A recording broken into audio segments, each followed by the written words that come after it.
हाय दोस्तों, फिर ले आया हूँ आप लोगों के लिए एक नया वीडियो। देख पा रहे हैं प्रोजेक्टर का रोशनी कितना ज़्यादा कम है। ठीक है, इस प्रोजेक्टर को हम लोग ठीक करते हैं तो बिल्कुल ऐसा दिखता है। देख रहे हैं कितना ठीक करने के बाद रोशनी कितना बेहतर हो गया है, देखने में कितना सुंदर दिख रहा है, जैसे नॉर्मल साफ सुथरा दिखता है। चलिए खोल लेते हैं। पहले प्रोजेक्टर को हम एक एक करके नट सारा खोलने के बाद कैमरा कोड्स अटैच करेंगे। देख पा रहे कितना ज़्यादा धूल है, धूल के कारण ही ये मतलब रोशनी कम हो गया है। तो धूल को साफ कर लेते हैं। हालांकि मेरे पास ब्लोअर है, फिर भी ऐसे फूंक मारने का आदत हो गया है तो फूंक मार लेते हैं। ठीक है,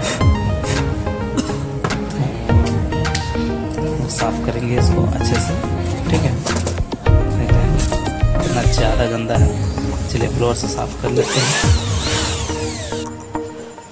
फाइनली साफ करने के बाद आप रिजल्ट देख रहे हैं कितना ज़्यादा साफ सुथरा दिख रहा है ये प्रोजेक्टर। ये मदरबोर्ड खोलने से पहले उसको पावर को ड्रेन कर लेते हैं। सारा नट खोल लेंगे।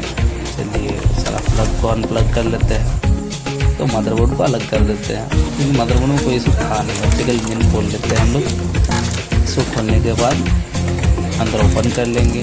काला हिस्सा में लेंस वगैरह लगा हुआ रहता है, उसको साफ कर लेंगे। मिरर वगैरह, क्योंकि उसी में सारा डस्ट रहता है। इस पार्ट्स में बहुत ज़्यादा डस्ट रहता है जिसको हम लोग साफ़ किए हैं। ठीक है, आप देख रहे हैं कलर व्हील भी पूरा डस्ट से भरा हुआ है।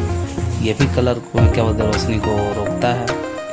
साफ़ करने के बाद ये भी एकदम चकाचक हो गया है। चलिए सबको फिर से असम्बल करते हैं। फाइनली असम्बल करने के बाद हम लोग देखेंगे कि ये कैसा दिख रहा है।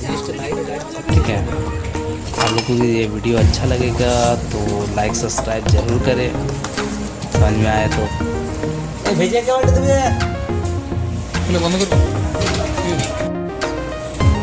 चलिए देखिए, अब रोशनी पहले से कितना ज़्यादा बेहतर हो गया है।